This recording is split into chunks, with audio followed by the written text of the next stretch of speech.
connecting to the internet. Internet. Networking software. World Wide Web thing on a computer today. Computer. NetSurfer Pro. Well, Matthew, my main host of NetSurfer Pro, a whirlwind ride through the World Wide Web. Yes, Galen, my co-host of NetSurfer Pro, a whirlwind ride through the World Wide Web. How do we open this? I mean, this is possibly one of the most important topics we've ever talked about. And I mean, you know, even within the realm of video games, like even outside of the realm of video games, actually, Undertale is a massive cultural phenomenon. And where two people gonna be talking about it? Okay, first things first, we need to take an actual trip up to the mountains. Okay. Okay? Alright. Okay. Now, be very careful. Just make sure you don't accidentally fall into any sort of underground Odyssey-like cave system. Alright, I'm just gonna walk over this branch here and oh god! Oh no, I've now tripped! Oh no! Don't fall! I fell on the ground, don't worry. It's just a path. Oh, okay, that's good. Whew. I was worried that one of us would fall into some sort of giant abyss! Oh no! Ow. Ow. First I hit a rail, now I hit the ground after a severe fall. Ow. Hey, what's up? Is that critical? It's me, Moist Critical. I'm a flower right now. Damn. Is this like a new Twitch meta? Yeah, the Twitch plays Undertale is the current new thing right now down here in the Undermountain. The Undermountain, okay. What, the Pokemon cards not really work out? Nah, Pokemon's all in the past. Okay. Well, do you know how to get out of here? Oh yeah, you just gotta climb back up through that big hole. Climb up, you say? Yeah. Like up there? Yeah, it's pretty high up there. Yeah, I have like no upper arm strength. Oh, well, guess you're stuck down here, huh? Damn it. It's okay. If we're lucky, we'll get, another streamer coming by. Oh, God. Oh, no, I'm being set on fire. Who set you on fire? Who is that? Show yourself. Come on. Hey, it's me, Pokimane. I set Critical on fire. Wow. I can't believe Pokimane would do this. I'm a tier 3 sub. Greetings, Pokimane. It is I, Matt from NetSurfer Pro. I'm a tier 3 sub. I'm a friend of Mango. Etc. The rest of the copy pasta. Listen, while I'm down here, I should probably look for anything that can help me record this episode since I'm all out of equipment now. Well, I mean, do you need to borrow, like, a computer? Like, we're all Twitch streamers. We got a computer down Wait, here. is this just like offline TV too? Is this another stream house? Shit, the jig is up. Guys, leave. Oh no! I'm Markiplier. I'm leaving now. Hey, what's up, guys? It's me, Alpharad. I'm leaving this place. And I'm Chills. I'm not a streamer, but I may be in your house anyways. I'm going to leave now. I don't think I busted out my Odd Hatter impression on one of these episodes. Oh, man, yeah. Top 10 reasons why I'm leaving. But first, let me tell you about Manscaped. Manscaped is a little-known product for you to shave your balls and your hedges. Manscaped now sells actual hedge trimmers. The product names are very confusing. Number 15. Manscaped. The Manscaped website is a place where you can order ball shavings. Actually, the But if you click on the URL, pee pee poo poo funny man, you'll find a secret video that links to a mysterious message. This message, it seems to be a portmanteau of the word Undertale. It reads, nut dealer. Yes, that is famously a portmanteau, is when you rearrange the letters of a word. Hi, sure listeners. It's not some sort of acronym? Hi, listeners. It's me, Galen. I'm breaking kayfabe for a minute to say this is the second time today that I fucked up what a portmanteau is. Hi, this is me, Matt. I'm breaking kayfabe to say I apologize for this intro. So... The SSX episode had our best, and now we have our worst? Yeah. We've established the ranges. There are 2 bars. One of them only tells lies. The other one only sells non-alcoholic drinks. Also, I hate to correct you, but actually the hedge trimmer from Manscaped is called the ball shaver. They had to, they already had a ball shaver called the hedge trimmer, so... Yeah. We'll never get sponsored this way. We were never going to get sponsored anyway. Hey, we're Net Surfer Pro. Yes. We're talking about things. Today we're talking about one of the most important video games of the last 5 years. And we're doing it by referencing a bunch of streamers that'll all be canceled in 3. Oh no! Poor chills. So yeah, Undertale. What more is there to say? A lot, actually. Yes. So I think we need to set a couple of boundaries about what this episode is about. Yes. So, ooh, hold on. No, wait. We kicked everybody out. We can't bring She Says back in here. Oh God, no! We can't break any of these boundaries. Yeah. Well, that's good, because these are good boundaries. Okay. Because we will maybe touch upon a little bit, but we are mostly not going to focus on the fandom. Yes, there's a lot of things that talk about the fandom, and it's not going to be us too much. Maybe a tiny bit, but not too much. Yeah. Only when there's important context. Well, yeah, we'll probably focus on, like, why Undertale gained the fandom it did, but, like, as far as fandom works, AUs, the plethora of OCs and art and beautiful creations and not so beautiful creations. Steven Universe, we're not going to touch that. Yeah. If you're interested in that, I would recommend Super Eye Patch Wolf's video on what the internet did to Undertale. But if you're not interested in that, then we're going to actually talk about Undertale. Yeah, so Undertale, do we need to go in the fact corner for a minute? Well, okay, let's yeah, sort of a fact corner, I would say.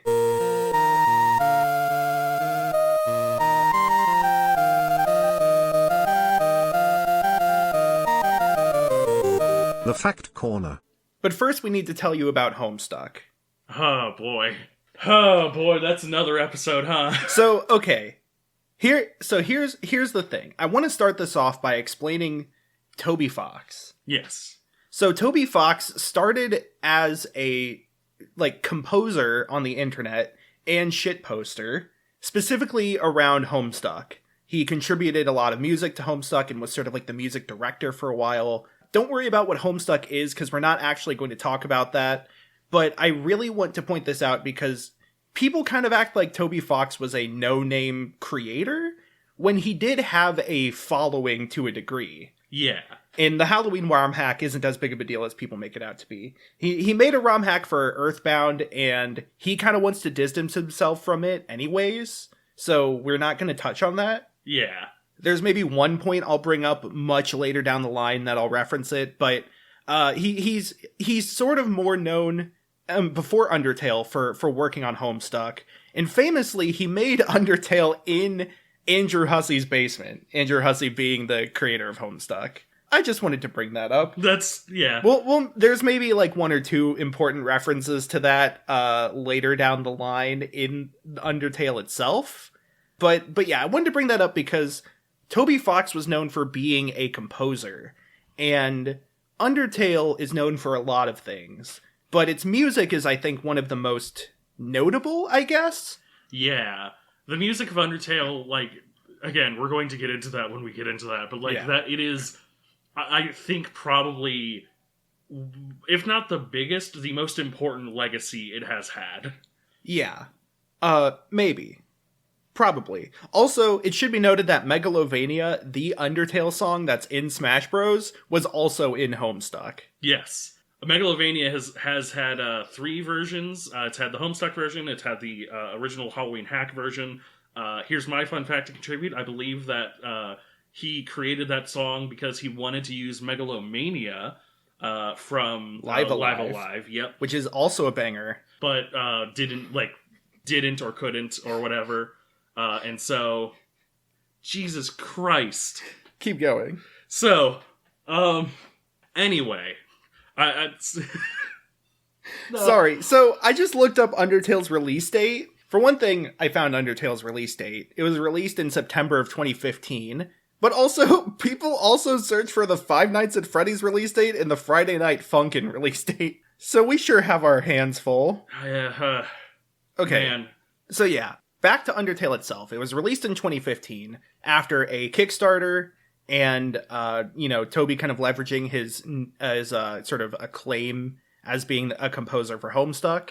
Just a quick side note, check out Umbral Ultimatum. I think that's his best song in the Homestuck soundtrack, personally. Could be because of the thing it's from. Anyways, so Undertale is an RPG sort of about video games. It's a bullet hell hybrid sort of game. The combat is bullet hell inspired, where you can dodge attacks in sort of a dodging patterns of projectiles thrown at you. But otherwise, it's sort of a JRPG structure of going through various sectors, meeting new characters, befriending them if you want. You can kill monsters to level up, and that also makes you stronger, or what so forth. The main gameplay twist Undertale brings is that you don't have to kill monsters. Yeah. You can spare them, which means you don't get experience or anything. And anyone in the audience, hold your tongue for now. And you don't get experience, you get money, but it is a kinder method of completing an encounter. And this is done in sort of a non-violent way, usually through like dialogue trees during a combat. Yeah. That's sort of the main mechanical draw of Undertale, is that you can fight or you can try to make friends. And as we know, fish are friends, not food. Yeah. The idea behind Undertale was definitely inspired by, Earthbound. Mm-hmm. Earthbound obviously has big references. I believe Moon, the RPG, Mm-hmm. the anti-RPG, I think it's sometimes called, has a heavy influence here as well. And definitely, like, probably some time of, like, I think the time spent composing for Homestuck certainly inspired some of the music in Undertale as well. Mm-hmm. And the humor. Indeed. It does have a very distinct style of humor that's fun. Mm-hmm. Yeah. So, let's give a quick play-by-play, but I guess we'll just kind of, like, filter it through the lens of what Undertale is. So we're going to do, I want to do, like, a very quick overview of the plot in general. Yeah. And then do sequentially deeper dives, sort of recursively going further and further. So, Undertale, you play as the Fallen Human. Name the Fallen Human. You meet a flower named Flowey the Flower, who says, "Howdy, I'm Flowey the Flower." Flowey teaches you that in this world it's kill or be killed, and to dodge the bullets. You meet Toriel, who is a mother who helps you through the sort of tutorial area. Tutorial. Yep. After you escape the ruins, you meet Sans and Papyrus, the skeleton brothers. They are funny. After them, you meet Undyne, the Undying, the sort of like royal knight, the captain of the royal guard. You engage with her. After that, you meet Alphys, the doctor, sort of scientist, the royal scientist. You meet Mettaton, the robot. You eventually work your way all the way to the sort of old castle and to meet King Asgore himself. The reason for this is that you obviously have fallen into the underground. The monsters, which are all the inhabitants of the underground, a long time ago, they were at war with humans. This is all in the opening of the game. Yeah. The humans drove the monsters underground and sealed the cave entrance with a barrier. Only humans can pass through the barrier. Actually, no, not quite. You need a human soul and a monster soul. Yeah. Monster souls are weaker than humans, but they can use magic, whereas humans cannot. Now, to break the barrier, you need 7 human souls and a monster soul. Asgore wants to break the barrier to free the monsters of the underground. He has 6 human souls on hand from various people who've fallen into the underground. He just needs your soul. So all the monsters that you meet are trying to capture you, to give to Asgore, to kill you, and you're just trying to survive. The game ends when you reach Asgore, and you do whatever with him, you reach the barrier, and from there there's a few branching paths the game can take. Indeed. So, before we get to what the branching paths are, why don't we then, we've gotten the like literal sort of like, you read the back of the box descriptor. This would be a bad back-of-the-box descriptor. It spoils the entire game. So why don't we rewind back to start? There's one last point I wanted to make, though. Yeah. Which is that what I just described, it sort of sounds repetitive, but I think that's important because there's a very specific structure to Undertale that is also present in Deltarune, which we'll probably mention towards the end of the episode, which is that this is the Toby structure, the Toby box. It's a good name. I like it. So, Go on. Undertale is a series of vignettes revolving around a one or two central NPCs. The player is largely an observer or a third party to the interactions of those NPCs, and sort of their own emotional arcs and their own character arcs, with the player being, again, like an observer, a third party. You might help them, you might hurt them, but ultimately the focus is on the characters that you're not playing as. So, when I mentioned Toriel, Sans and Papyrus, Undyne, Alphys, Metaton, Asgore, those are the characters that the game focuses on. And much of the development in, like, you know, character interactions happen between those characters. And it's a pretty linear game because of that. There's no, like, overworld or anything. You're kind of just moving to the right, like, you know, Mario Bros. Or something. Yeah. Like a video game. Ooh. But that's because it's sort of a intentionally simple progression. Yeah. The like overarching world progression, like the gameplay progression is a backseat to the narrative progression, is how I would put it. Yeah. And this is pretty similar in like the other Deltarune games, is that a lot of times the player is sort of dragged along for the road trip. It's very much a road trip story. It's like a National Lampoon Vacation, but instead of Chevy Chase, it's a silent kid. Which is an improvement. So yeah. So let's rewind back to the beginning. Yes. You boot up Undertale. Mm-hmm. You have heard that it's a game where you don't have to kill anyone, but you've played RPGs before. Mm-hmm. So you know how generally these things go. So you've booted up Undertale. Let's go through the ruins real quick. Mm-hmm. All right, Toriel. Yeah. She's the size of an average human mother. Yes. So the ruins is a tutorial level, but there's this really good joke of Toriel hand-holding you, literally. Yeah, yeah. There's a bunch of puzzles that she just kind of skips. There's a bunch of puzzles she skips, and the puzzles she doesn't skip to, like, show you how to progress. She has taken every measure that you won't mess it up. Mm-hmm. Like, literally drawing arrows to the levers you need to pull and such. Yeah. And if you try to pull the ones that don't work, it just has, like, a message that's like, please don't pull this one. Yeah. There's a bit where she's like, I'm going to leave you alone. Run to the end of this hallway by yourself. But then there's a pillar at the very end of the hallway, and if you talk to it, it shows her just, like, waiting for you. Yeah, and then if you get to the end, when you get to the end of the room, she comes up from behind the pillar and she's like, I need to test your independence. Yeah. I want to note something, that all the puzzles are impossible to fail, not just because Toriel solves them for you, but, like, the rocks that you push onto little switches, they can only be pushed in that direction.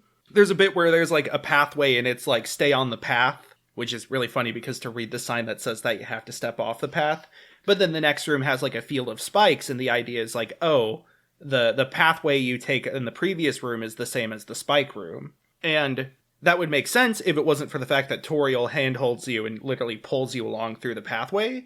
But if you go backwards, the spikes can't hurt you. There is a bit with, like, pitfalls in the floor, but whenever you fall through one, you land on a bunch of leaves set up so you don't get hurt. Literally, and in the very first one, there's switches, and it's like, or switches on the floor, and it's like, the coward and the fool and the brave, none of them take this middle path or whatever, which is like, only press the outer switches. But if you then go back and press the switches in the middle, nothing happens. Yeah. So I really wanted to point that out, that these puzzles don't even hurt you, and she's guiding you through them. She is too protective. Yeah. You do get left alone for a while, and so you do actually have a few combat encounters. Yes. Probably your first one is going to be Frogget. Mm-hmm. I mean, literally your first one is Frogget, where a Frogget appears, and then Toriel, like, sneers at it, and it runs away. Yeah. There is also a training dummy that you can practice talking to, Yeah. which is really fun. The early fights are pretty simple. The, like, pacifist route, or like, the way to not kill them, the non-lethal version to spare them, is usually just choosing one option in their dialogue options. Yeah. They only have, like, 2 or 3 anyways. Although, funnily enough, they do have multiple. Yeah. There are often multiple ways to sedate the same creature. Mm-hmm. Sometimes even like opposing. Like there's one you can either like calm or threaten, Mm-hmm. and both do the same thing. But it's how nice you are, basically. Yeah. There is one that's important, which is the, like, carrot, the vegetable. Yeah. This is really cool, is if you rub your stomach and act like you're hungry, it'll say, eat your greens, and then green bullets will be mixed in with their normal bullets, which is important because those heal you. Yeah. And so, fighting this thing teaches you that green bullets are good. And I've always wondered, in, like, the other translated versions of the game, is that line the same? Because I don't know if that idiom is, or like the concept of greens being like green vegetables. Yeah. Because like, yeah, that's a really good point. Is like, that a localized thing or not? Or is that a common, like, phrase? Yeah. Anyways, so yeah, you also meet Nabstabluke, who is a sad ghost. Best character. Best character. Sneaks into the ruins to lie down on the floor. Makes a funny hat out of tears. Yeah, Dapper Blook. Mm-hmm. Very good. Good character. There's one more thing. Yes. I love the bowl of candy. Yeah. There's a bowl of candy and it says take one. And if you take one, you get a piece of candy. It's a healing item. And you can take multiple if you want. Nobody's stopping you. I don't even think there's a penalty for it or anything. It's just like eventually if you take it all, it's like, or no, if you take like 3, the rest of the bowl topples over and it's like, now nobody can eat the rest of these. You monster.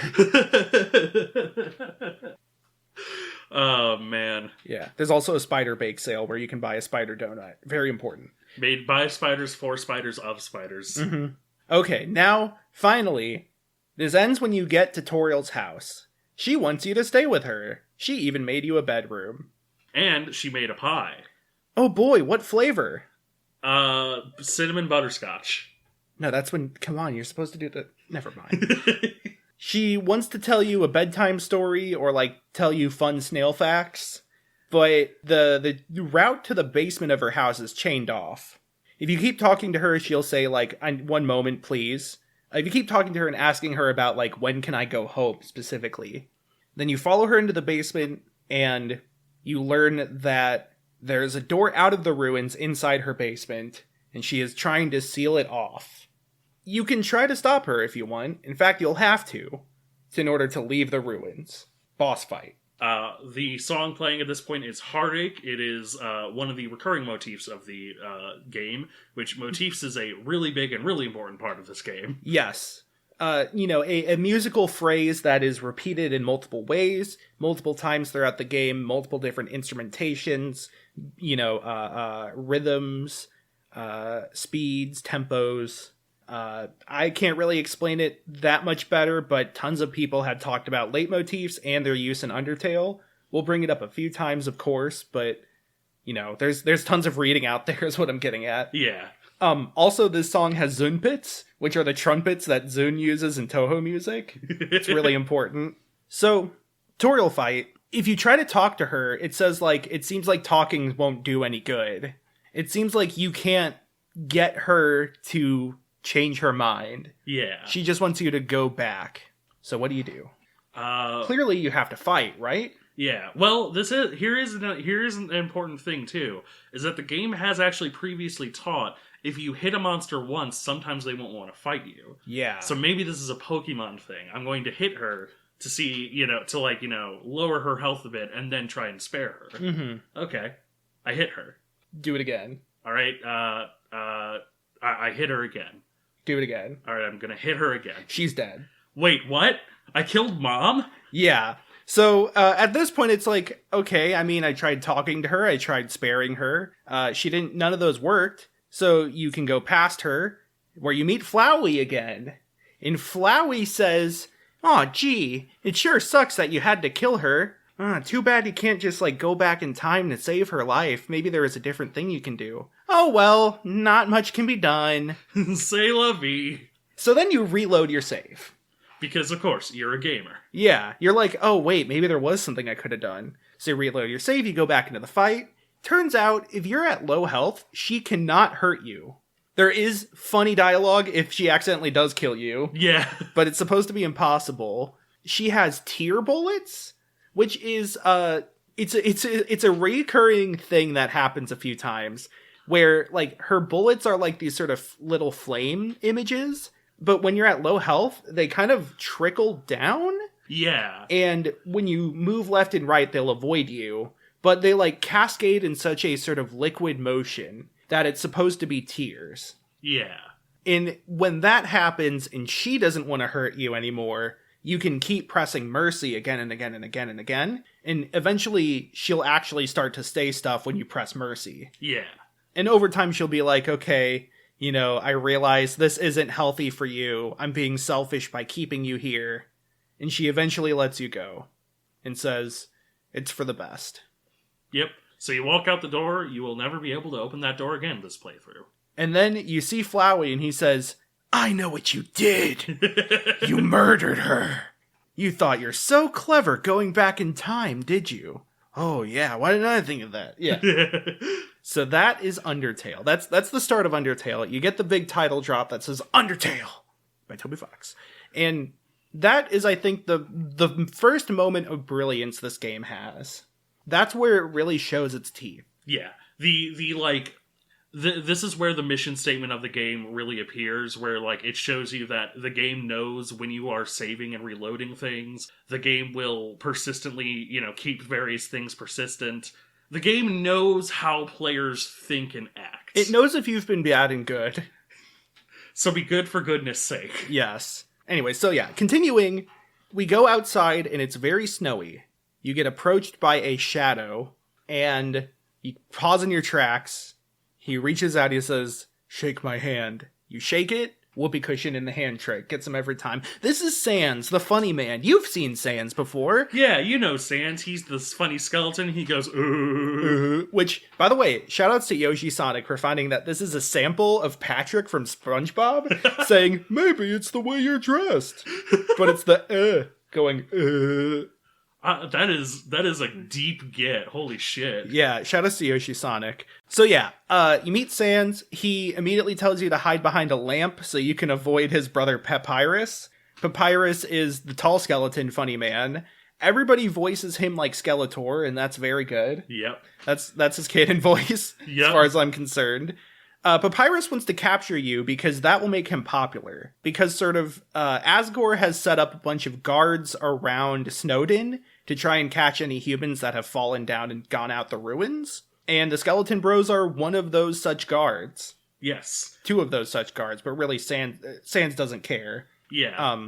So Papyrus has set up a lot of puzzles to try and stop you, but none of them work. Yes, one of them, he sets up an invisible force field that you walk through, and it zaps him, because he's holding the zapper. And so he goes, he walks the correct path, hands you the thing, and his footprints are in the snow. Mm-hmm. Yeah, one of my favorites is the square puzzle, the tile puzzle, where he gives all these rules, like, you can't pass through red tiles, orange tiles make you smell like oranges, yellow tiles make you smell like lemon, but if you smell like lemon and you walk into water, you'll get hit by a fish, and blue tiles are water. Purple tiles make you go backward, pink tiles are slippery, stuff like that, but they'll wash off the lemon scent. Yeah, he does this whole thing, and then, like, it randomly generates a puzzle, and it's just a straight line of safe tiles. Yep. There is no way to fail it. And he just, like spins backwards in complete frustration.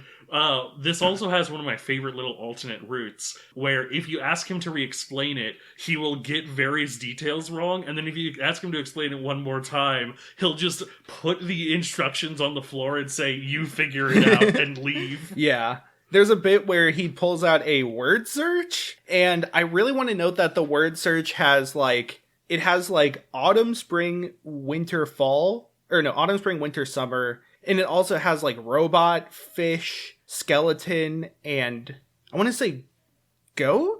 Or maybe lizard. Yeah. Which is all foreshadowing for the rest of the game. It also, of course, does have Gides. Yeah, and cigar.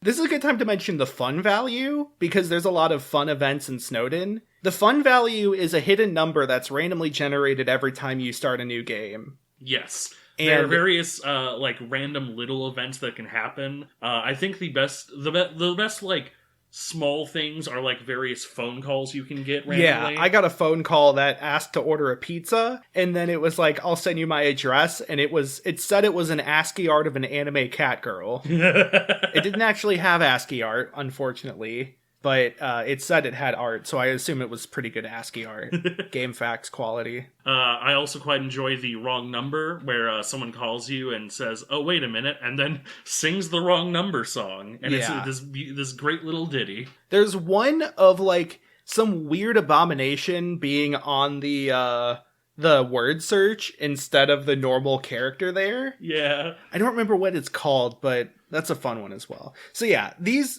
don't really do much. There's a few that are worth mentioning later down the line, but for the most part, they're just fun. They're fun. They're fun events. Mm-hmm. So yeah, throughout Snowdin, you'll fight multiple dogs. All the other guards, other than Sans and Papyrus, are dogs. Guard dogs. Yeah. Guard dogs. There's the dog, I think it's Doggo, is the one that can't see things that stand still, which introduces blue bullets that you have to stand still to dodge. Yep.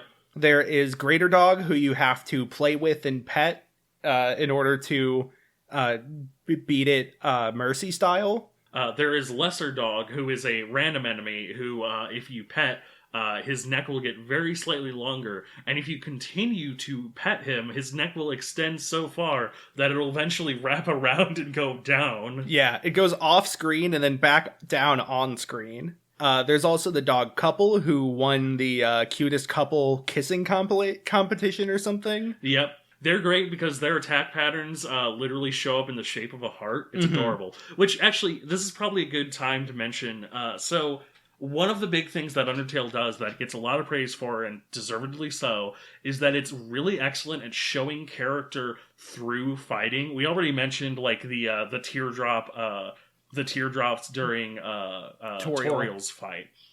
But, like, yeah, obviously it has it introduces the blue don't move attacks by having the dog that can't see things if they're not moving. It also has, well, one of my favorite stupid little attacks is like the sleeping dog that barks, and its barks hurt. Yeah. Another one Lesser Dog has is the little dog that will run at you and then jump towards you when it gets close to you. Yeah. It's just so happy to see you. I also quite like Nabstvluk's not really feeling up to it right now, sorry. Yeah. Which doesn't do anything. Mm-hmm. Yeah. A lot of great like character moments through attacks. There are a few other enemies around here that I think are kind of interesting.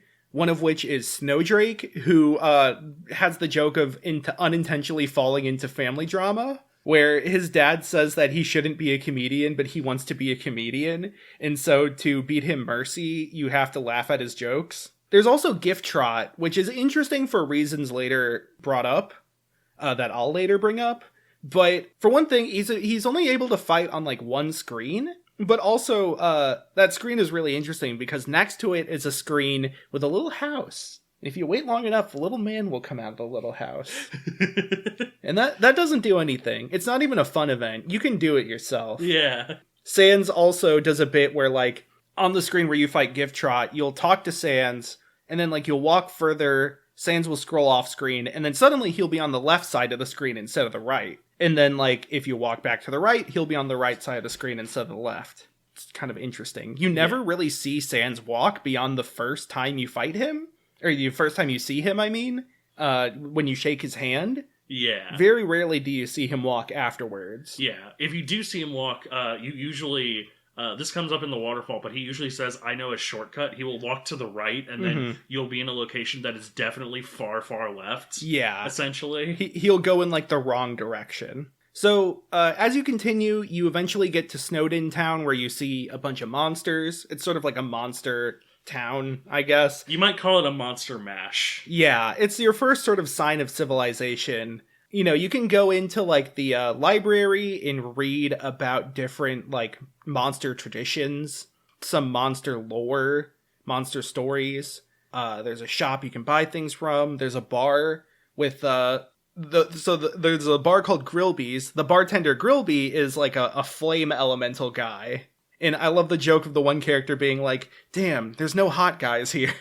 Yeah. Also, of course, the dog's playing poker. Yes.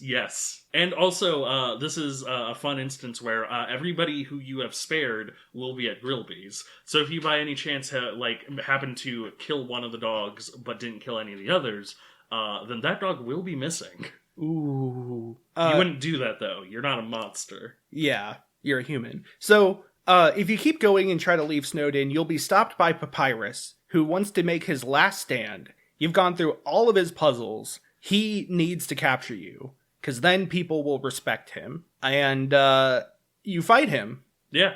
He's the second boss of the game, and he's the first one to, like, mess with the formula, which is specifically the color of your heart. The color of your heart will change multiple times throughout the game, but specifically, his special attack, his blue attack, you know what to do. You've learned all about blue attacks. So, when he's like, I'm going to do my special blue attack. So he had a whole bunch of blue bones come around, and you just stay perfectly still, don't get hit, your heart turns blue. And then you fall down. And he said, and most likely a little bone comes out of nowhere and hits you for some HP damage. Mm-hmm. And he says, "You're blue now. That's my attack." Yep. Yeah. So blue means you're affected by gravity. So yeah, the game becomes kind of like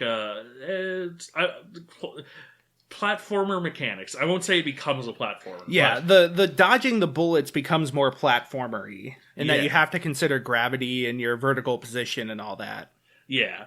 I want to just really highlight the wonderful, wonderful comedy of "You're blue now, that's my attack." Yeah. Like, that is the perfect setup payoff with all of the previous setup of blue attacks. I also want to mention that Sans mentions, like, how to remember what blue attacks do, and he says, like, think of a stop sign. When you see a blue, that means you stop. So just imagine blue stop signs. Yeah. And it should be noted that when he turns you blue, when Papyrus turns you blue, he turns you from red to blue. Yeah. Like a stop sign. If you lose to Papyrus, he captures you and puts you in his garage. Yeah. Papyrus is fun because he's also another boss that will not actually kill you. If he would kill you, he doesn't kill you, and he locks you in his garage. But he made the bars too big. So you can just sneak right back out. Yeah, every time you do so, he adds a little bit extra, like a little bone wrapped in gifts, as a treat. And I think you either have to make him go through all of his dialogue, which he has dialogue that he talks throughout the fight every round, or you have to lose to him a certain number of times to where he just feels bad for you. Yeah. I think the specific thing is, he's like, I see now that you are a fan of mine, so I cannot resist you anymore. I will become your friend. Yeah, he thinks that you're, like, trying to get captured so you can stay with him. Yeah, so Papyrus realizes that you were actually being friendly, in that, any sort of adoration for capturing a human doesn't necessarily mean he will be liked and respected. So he should recognize the people that like him for who he is. Alternatively, you could kill him. You could kill him. But we're going to assume you don't. Yeah. If you don't kill him, you get to date Papyrus. Yes. Papyrus. Or hang out. However, most people probably chose the flirt option. Yeah. Who wouldn't flirt with Papyrus? Oh, yeah. He shows you around his house that he shares with Sans, of course. You can go into his room where he has a race car bed. I sleep in a race car bed. What about you? I sleep in a big bed with my wife. And then, yeah, there's the UI. The dating UI is one of the best jokes in the whole game. Yes. It's like, dating start. And he's like, oh, wait, I forgot to turn on my dating UI. And so you do that. He's like, press C to open the dating menu. I don't know why this is sounding like Mike Matei Gadget. But so you do that, and there's like a crime map, like a heat map that just says crime. There's like affection, temperature, egg. It's just an egg in the corner. It's fantastic. Look up an image of the full thing. He also has a really cool outfit. I forgot to mention one of my favorite jokes as well, which is that there's a check option, obviously being Earthbound inspired. And so, a lot of times you can check on the monster. Well, if you check on Papyrus, his thing says, often likes to say, "Nyeh." And then his first line in battle is "Nyeh." It's beautiful. That's also the name of the intro theme in his fight. Yes. Every boss has 2 themes. Well, I think most bosses at least. Where the first theme is the first loop that plays. And then after that it transitions to the, like, longer, more involved version. Think of it like as if instead of looping, it had like a verse 1, chorus 1, and then the rest of it loops. Yeah. Anyways, after that, after you hang out with Papyrus, whatever, you go to Waterfall. And Waterfall it's sort of a pretty chill place at first. There's a bit where, like, so you see these things called echo flowers that repeat voice that was said near them. And there's some bits about, like, you can hear conversations that people had a long time ago. Sans mentions that Papyrus has been talking about a flower telling him advice. In that, like, Sans was like, I think somebody's using an echo flower to play a trick on Papyrus. Take care of him, would you? Oh, god damn it. I forgot to mention this. Have I told you about my thick and thin? No. This is the duo character archetype. Yeah. Where there's 2 characters. One is short and stout. The other's tall and skinny. Wario and Waluigi. Sans and Papyrus. They're thick and thin. Yep. Yeah. I knew seeing that in your notes immediately, sort of like the idea behind it. Exactly. You got your tall, lanky, and your short, fat. Mm-hmm. One of them is the mastermind. One of them is the dumb layabout. The pinky, and the brain. Yeah. So anyways, back to Waterfall. There's a lot of nature-based puzzles. There's like some rocks that fall. There's some plants that grow. Eventually you meet Monster Kid, who is a kid who wants to hang out with you and be friends with you. Yeah, Monster Kid was in Snowden, and you could say hi there, but they actually actively join you. You also were introduced to Undyne, who is wearing a menacing suit of armor. And constantly trying to find you in the background of the entire waterfall area. There's a lot of little jokes of, like, she'll just barely miss you somewhere. She'll, like, reach into the grass to pull something out, and it's just Monster Kid. Yeah. Which gives Monster Kid a consistent black eye, I think, through the rest of it. Monster Kid's a big fan of Undyne, and Monster Kid hates humans. But doesn't recognize that you're a human. Just recognizes that you're a kid. Mm-hmm. So, I haven't talked much about theming yet, but I really want to talk about the theme behind Waterfall. And I'm going to paraphrase a little bit from Adam Miller, the gaming architect on YouTube, who has a really good video on Undertale. I'm saying this because I'm citing my sources, essentially. Yeah. I'm trying not to copy his work too much here. But Waterfall is a lot about propaganda. Propaganda and legend. Legend kind of plays a big part of Undertale's backstory, but there's 2 big things you realize through Waterfall. One is that the monsters don't really know what humans are. They just know that human bad because they sent Monster to Underground, and that Asgore wants to kill humans. And so Monster Kid is the effect of that propaganda on a kid. As far as Monster Kid is concerned, all humans are bad, therefore anybody who fights humans is good, even though you are a human child. Yeah, but subsequently also recognize, like, the reason that Monster Kid doesn't connect that you are human is because, well, you're not a human, you're cool. Yeah. You're a cool person, so you can't be a human. Yeah. It's the circular, self-fulfilling logic. Yeah. Similarly, Undyne, even though you are a child, she is chasing you down to kill you because you're a human. Also, this is important. So, in Waterfall, you meet Gerson Boom, who is named after a set of Super Smash Bros. 64 that was like 3 hours long or something, because neither player wanted to approach the other, which caused them to ban Hyrule Castle and caused them to add a timer into the game by modding, just to avoid that from happening. He's an old turtle. He talks about legends. The legend that is most pertinent is the angel, that the monsters believe, or there's an old monster legend about an angel that will either free all of them or kill all of them. And the legends, like, as are told, like, on the walls and stuff, they say, like, at first it was the angel of freedom, but lately there's been whispers of an angel of death. And just keep that in mind. The angel of life and angel of death. But yeah, so Waterfall, there's a few other really great NPCs here. I'm sure you'd probably want to talk about a specific shop in Village. Yes, I do.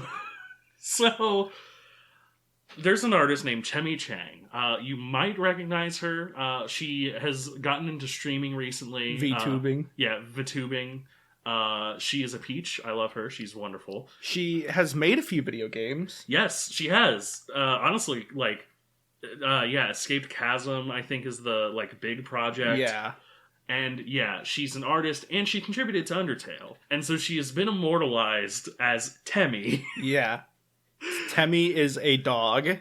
Temmie is a dog, which I love. I do love the connotation of dog and artist. Mm-hmm. But Temmie is a dog that, like, is in the style of Temmie's tweets around this area, basically. Mm-hmm.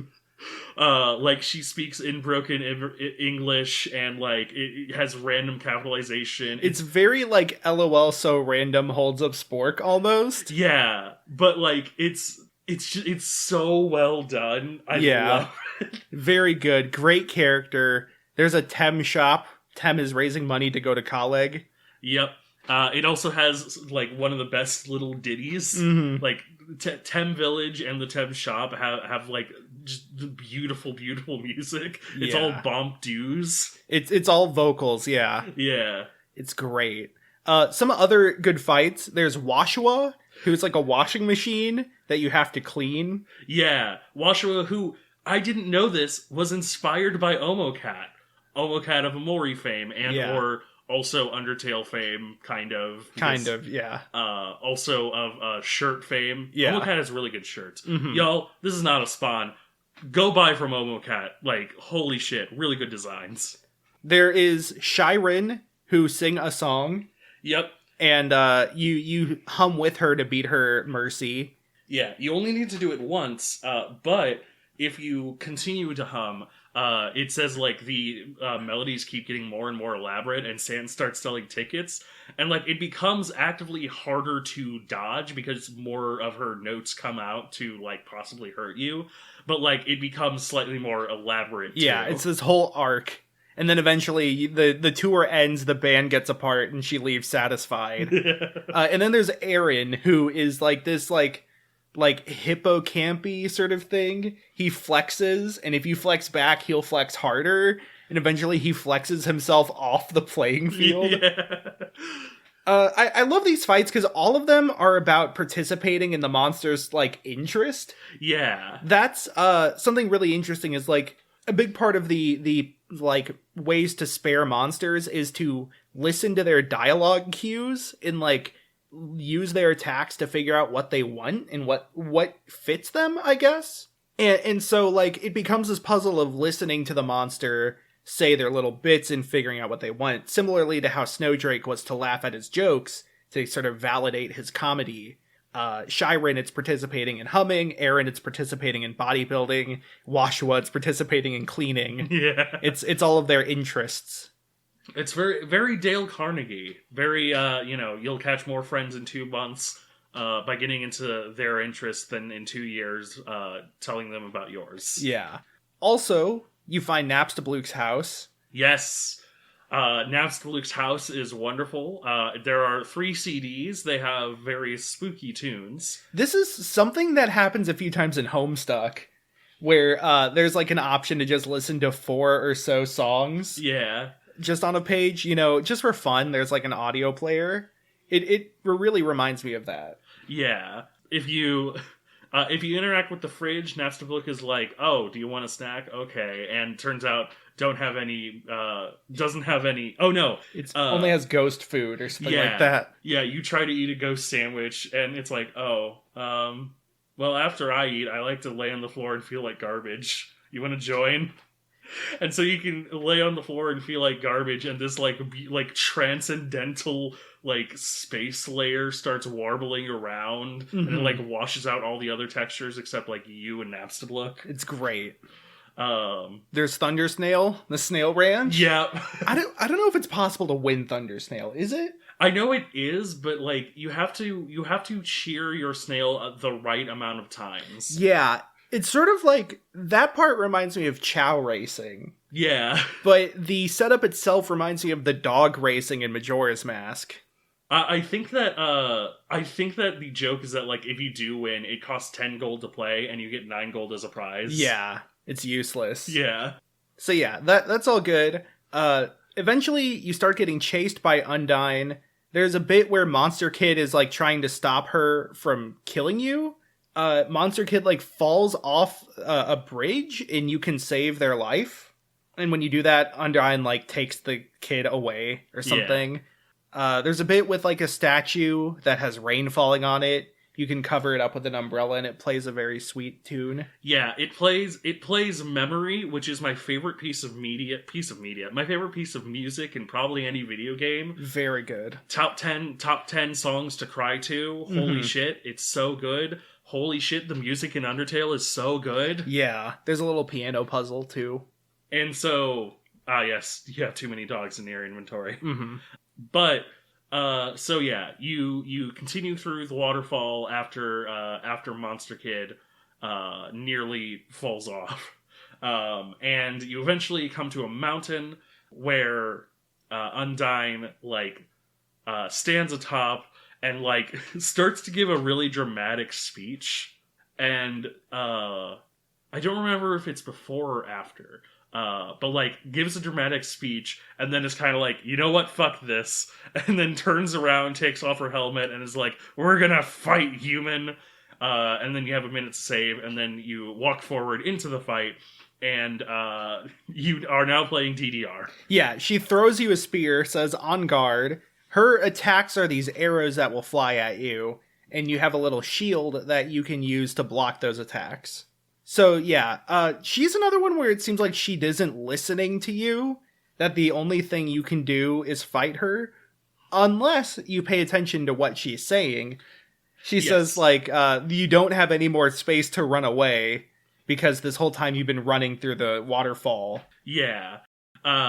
She consistently keeps saying things about running away, and so it turns out the way to spare her is to literally run from her fights. Yeah, you run from her fights, she'll chase you down, you get into battle again, you run from her fights, rinse and repeat. Yeah. Anytime you are green, you cannot leave her, you are stuck in DDR mode. But anytime you are red, you are normal red, you can leave. And so you run away. It gets interrupted by Papyrus calling and saying like, hey, I think all of us should hang out sometime. I think Undyne would really enjoy your company. Yeah, it's important to note that you have a cell phone. Toriel gives you her number, but she never answers the phone if you try to call her. She doesn't do that once you leave the tutorial, the ruins, but while you are in there, and very importantly, you do have a couple of options. One is my name, one is say hello, one is call her mom, and one is flirt. Yeah. And you can do all of these in any order if you'd like. Yeah, and then Papyrus gives you his number, and he calls you all the time. Yeah. He's a friend. So yeah. If you keep running from Undyne, you eventually get into Hotland, which is like magma covered. And it's important to note that Undyne is like a mermaid, a mer-person. Yeah. She has legs, of course, but she overheats very easily.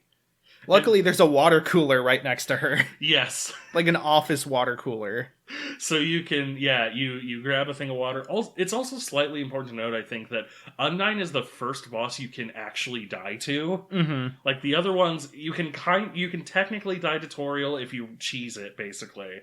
There's a way to, like, run up to one of the bullets. Wait, can you die to the Mad Dummy? Because we did skip over that. Oh, yeah, the Mad Dummy. You probably can, actually. There's a part where Undyne cuts the bridge that you're on, and you fall into a garbage dump that is sort of at the base of a waterfall.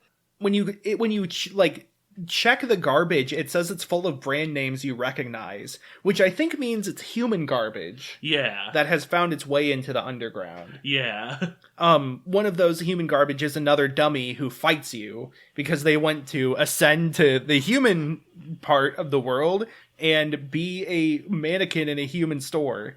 And I think it's really interesting because they probably ended up there from the human world in the first place. Yeah. They're being a little, they're kind of in denial there.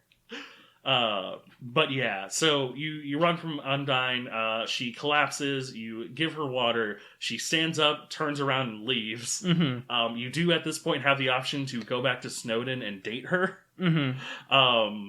Which involves going to her house with Papyrus. She, like, looks at you, she's like, this motherfucker. And then Papyrus jumps out a window. Yeah, he's like, I just remembered, I have to go to the bathroom. And he jumps out the window. So it's just you and Undyne, and it's wonderful. You make pasta, nothing crazy happens. Yeah, you just make some pasta. Just normal pasta making pasta things. It's great. It's wonderful. Mm-hmm. And then you become friends with Undyne. Yeah. So, in Hotland, you find the lab of the royal scientist Alphys. You see that there's like a big monitor with you on it. You learn that Alphys has been spying on you, but she's actually become a fan of you.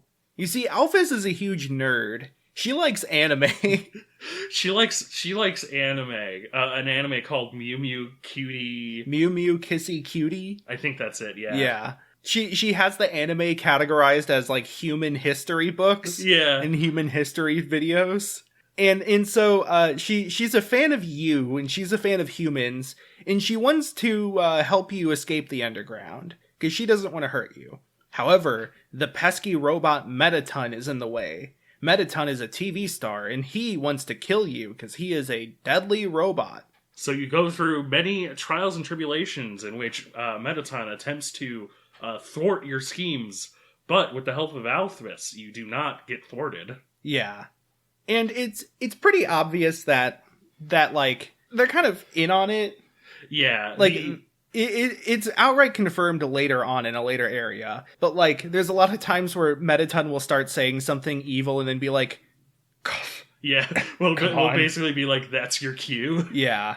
And there's a lot of times where Alphys will be like, oops, the puzzle here, she's like, ooh, there's a puzzle coming up, I'll deactivate it for you. And then she deactivates it, and then it turns on, and she's like, oops, that's completely normal. Yeah. Keep going. Or like, so she signs you up for a social network underground, and like you can constantly see her updates. And so at one point she's like, OMG, I have to call the human. OMG, I'm going to call the human. And like, you do a couple of like puzzles where you shoot bullet. It's a fun little puzzle, but then she calls you and she's like, "Hey, there's puzzles up ahead. I can tell you how to solve them." Oh, you solved them? Cool. And then she hangs up. Mm-hmm. Yeah, it's pretty clear that she is kind of doing this for herself. She mentions in her post that like she's feeling better now that she's been able to help you. Yeah. Metaton is great, by the way. There's when he first arrives, there's this quiz game that happens. Yes. Oh my god, yes. For one thing, one of my favorite songs in the soundtrack is Metal Crusher. Yes, it's so good. But so the quiz game is great, really funny. I suggest at least watching a video of it. The idea is that none of the questions make sense, and Alphys knows all the answers, so she does like hand signals to you to show what the correct answer is. I never actually noticed that she did that until this last playthrough. Oh yeah, that she like literally gives you the answers but with like hand gestures. Yeah. Yeah, there's a lot of great bits. Like, one of them is just like a train leaves the station at 2:40 in the morning, going 80 miles per hour, and another train leaves the other station, stuff like that. There's a bit where it's like, this is an easy one. How many letters are in the name Metaton? And it just like N's start covering the screen and wrapping around. And the numbers in the answers increase with every N as well. Yeah. So yeah, they're not really meant to work without Alphys's help. Of course, the most important question: would you smooch a ghost? Heck yeah, Or heck heck yeah, yeah. heck yeah, or heck yeah. Mm-hmm. Clap that ass. Yeah. J. White Claw ass clap. Check that out. Yeah, so, at the end of Hotland, you fight the guard bros, and to spare them, you have to make them realize their love for each other. It's very fun. Yeah. There's a lot of hunks in this game. Mm-hmm. Yeah. This game has some good waifu and husbando material all around. All around, yeah. So you after Hotland, the idea is that you're slowly fixing the elevator to the castle, but the elevator stops outside the Metaton Hotel, which is a shitty hotel. Yeah. The name of the theme of it is you could barely call this a hotel. I didn't even get a mint on my pillow. Yeah. This is where you get to date Sans. Yep. Sans knows a shortcut into the restaurant, which is, again, going off screen, appearing somewhere completely different. Yeah.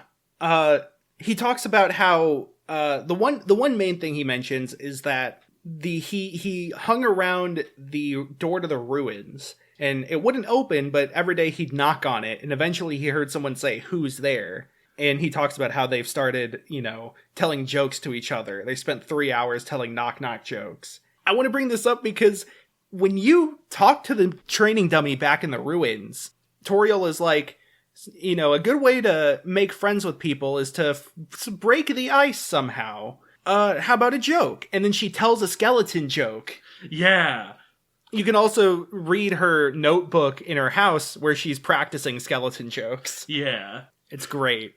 Yeah, Sans says that, whoever it was on the other side of the door told him that if a human ever comes out of the door, protect them. And he's like, oh, okay, I guess. I'll try. Which gives us threatening Sans moment number 1, I'm gonna say. I'll say 3. Yeah, somewhere around there. But Sans will do this thing where he kind of zones out the entire world, and so there's just a circle around you two. And so he mentions don't you understand? If I hadn't made that promise, and then his eyes lose irises and no sound occurs, and he says, "You'd be dead where you stand." Mm-hmm. I don't even think we mentioned that Sans talks entirely in Comic Sans. Yeah. And Papyrus talks in Papyrus. That's a pretty important detail. Yeah, that's even more important when we get to the next couple layers down. Mm-hmm. Yeah. So that's the date. You also can see Snowdrake's father, who's a stand-up comedian. He says that Snowdrake's jokes are bad. Mentions something about Snowdrake's mom. You meet a few other monsters there. You meet the best NPC, Burger Pants. Yes! Oh my god. Burger Pants is, I think he said he's 19, and he's wasted his life. He works at a fast food restaurant in the Metaton Hotel. He's so expressive. He smokes. My favorite thing about Burger Pants is that there is concept art of all these characters, and Burger Pants is the only character who is literally 1-to-1. The first shitty sketches made of him are all there is of Burger Pants. He reminds me of something made by Pizza Tower guy. Yeah, he has the same energy of no model. Yeah, he's very good. Just talking to him is great because he's just getting so angry about working customer service, food service. So yeah, the food he has, or the food that they sell there, is all based on Metaton. Yeah. One of them is called the Legendary Hero Sandwich, and I noticed this literally right before recording, watching a playthrough of the game, that it's in the shape of a cross, which can only mean two things. Either it is a airplane-based enemy, which I forgot to mention, or it's Jesus Christ. Yeah. Both are likely. So both are equally likely, honestly. Few enemies in Hotland. There's Sundareplane, which is a play off Tsundere, of course, a very complicated character archetype I don't care to go into. If you know, you know. Yeah. But two important details. One, she has a Toho character hat, which is great. It's either Patchouli or Remelia, one of those two. Also, though, so to spare her, you have to get close to her, but not too close, which creates this green aura around her bullets, which all look like airplanes. And you have to touch the green aura to make her warm up to you. The implication is that this is bullet grazing, a mechanic in Toho where you get extra points if a bullet touches your sprite but not your hitbox, aka getting close but not too close to bullets. Which is also a mechanic that would then come to define Deltarune as well. Yeah, one of the big changes to Deltarune's combat. Yeah, because I believe that the outlines also do actively heal you in Undertale. Mm-hmm. Yeah. Or at least it gives you MP, which you can use on a heal spell in Deltarune. Yeah. There's also Pyrope, which I really just want to mention because that's the last name of a Homestuck character. Yeah. And part of me wonders if this was like a Homestuck forum, like, in-joke that got ported into Undertale. I also think we would be remiss to not mention the, like, I think it's Majak is the name of, like, the... like jestery looking guy. Core. That's in Core. Which is the next spot. Right. Okay. Sorry, yeah. Core. So when you go up to Core, you'll notice some shadows going into it. You go inside, and it's like this big high-tech area, and Alphys is like, alright, try one elevator, it's right ahead. Elevator doesn't work. She's like, okay, go to the right. You go to the right. The pathway to the right's gone. It's burnt. Yeah. If you go into the hotel, into the restaurant, you hear somebody talking about how, like, they moved around panels and stuff in the core, and that it's designed to be reconfigurable. And they also mention that monsters love setting puzzles. It's just a pastime. And so, yeah, Core is Alphys failing. Yeah. Because, like, she tries to do the various helpful things she did before that were clearly, like, set up to make her look good, and, like, she fails on a lot of them. Mm-hmm. I think specifically this is where the laser puzzle comes up, where, like, she's like, okay, I can just disable this laser bridge, and then it comes back, and it's all blue laser, and she's like, whoa, stop, okay, I'll disable them, you walk when it's disabled, don't walk when it's not. Yeah. Core has my favorite thing, which is that it has no battle music. In every other part of the game, the battle has its own theme. Core, the music for Core plays in the battles. Yeah. Which is so good, because it's a good song, but it gives it this sense of penultimateness. Yeah. This penultimate feeling of, like, whoa, everything's changing. Things are going wrong now. Yeah. You know, you like, it makes the battles feel less separated from the area they're in, I think, which I think to me helps give it this, like, fast-paced feeling. It's hard to explain how it hits differently, but it hits differently. Yeah. And this is where we get the enemy, the jestery sort of enemy. Majak, yeah. Who I'm fairly certain fires crosses. Mm-hmm. So I don't know if that's continuing the hero thing. Yeah. Question mark. Yeah, Majak, which is the name of a boss in DK64. But it's also then going to get remixed. We're going to get a remix of this style of enemy in the next game. There's Night, who has a mirror ball. Yes. I think that... a Milabo? Yeah. Wait, is it? Does Night have that? No, it's sort of like that. It's like a moon or a sun. That's right. Yeah. It's similar to them, but the actual Mirabo doesn't come up until later. Sorry. Yeah, Night, you Night, you thwart by singing a lullaby until he falls asleep. Yeah, there's also harder versions of the monsters from the ruins. Yeah, which is really cool. It really bookends the game. So, like, I wanted to bring this up that ruins is a place with easy monsters, and it is puzzles that are skipped by an NPC. Core is a place with hard monsters, including harder versions of the same monsters, that have, like, slightly different ways to take care of them and spare them. But also, it is puzzles that were meant to be skipped that are instead reinstated. Yeah. So it's, like, kind of the opposite of Ruins. Ruins was handholdy. In Core, the handholding gets actively neutralized. Yeah. And then, of course, in Core, it has the music playing in the battles, which is so good. I can't understate how good that is. It's really fucking good. So, this all culminates when you finally meet back up with Metaton. And he's like, you see, Alphys was going to have a final stand here where she would run into the room and shut me off and the day would be saved. But she only wants to do this because she wants to look good. She wants to be the hero. I'm going to play a different part of that. So Mettaton shuts the door. He reveals that he paid off the mercenaries to rearrange the core for you to go through. And then he starts to fight you.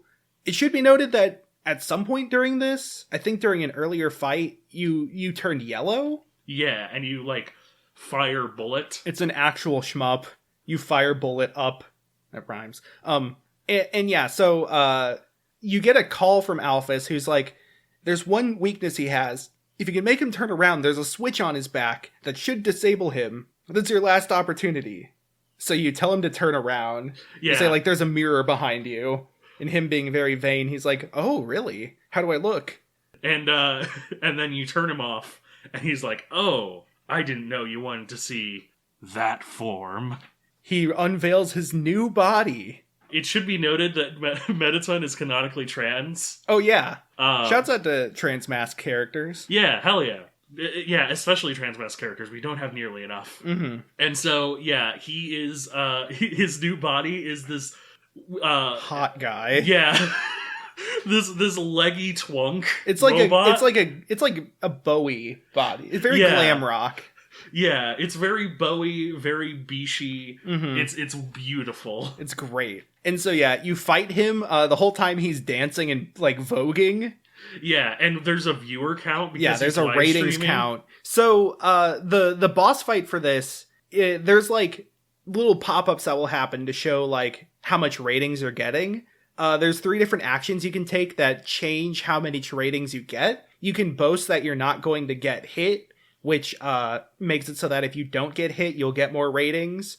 You can like do a heel turn, which makes it so that if you get hit, they give you ratings for cheering on the hero, aka Mettaton. I love this because keeping in the theme of like figuring out what the monster wants or what can change the monster's mind, for Mettaton, it's playing into his showmanship, realizing that he just wants to put on a good show more than anything. And so you play a villain. It's literally a heel turn. Like, that's a wrestling term for the play villains in wrestling. Yeah. You literally, you beat him by playing the role of a good villain. And you can choose to have that mean that you get beaten up by the hero or you become an unstoppable being. But either way, you end up just putting on a good show. Yeah. There's an alternate way to win as well, where if you get like 12,000 viewers, the fight will win automatically. Because he's like, holy shit, we've never had this many viewers before. Yeah. Either you get a ton of viewers and he realizes how good the show has been, or you blow off his arms and legs like the Black Knight and Monty Python, and then he's like, oh, I guess that's it for me. And then he gets calls in from his audience saying how much of an inspiration he's been. Yeah, the first one being Napstaluk, which is Mettaton's friend, canonically again. I thought they were siblings. I thought that they were best friends. They live next to each other. They do. But I thought they're members of the same family? I don't know. Maybe? Uncertain. All I know is they're great. Yeah. And so Mettaton wanted to specifically take your soul so that he could be a human star, but I love the mention of like, I'm the only star that the monsters have. Humans have plenty of idols, but the monsters only have me. They need me. And then he runs out of battery. And you move on. Yeah. To Undertale.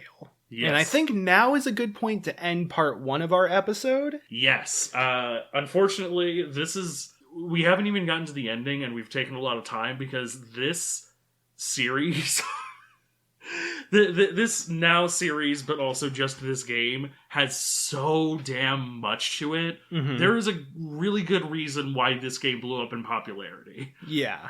Let's just do a quick outro here. You can follow us on any podcasting platform. We're NetSurfer Pro. You give us a rating, give us a review, give us a comment, whatever you have. Give us that search engine optimization. Feed the algorithm, baby. You can follow us on Twitter at NetSurfer Pro on Facebook and Twitter. Sometimes I post on Facebook. Usually it's on Twitter. I post little emoji teasers for our episodes. This one concludes the most recent set of emoji teasers, which means we need to figure out what our next episodes are going to be. But we'll worry about that later. You can follow me on Twitter at MattCraigGaming, and that has links to all my other stuff. You can find me on Twitter and on TikTok at Galen Wilson. That's at GalenWilson0N. You can find me on YouTube at The Only Galen on YouTube, and you can find me on Twitch at Machine Gun Vampire. And we'll see you in the next part. Woo!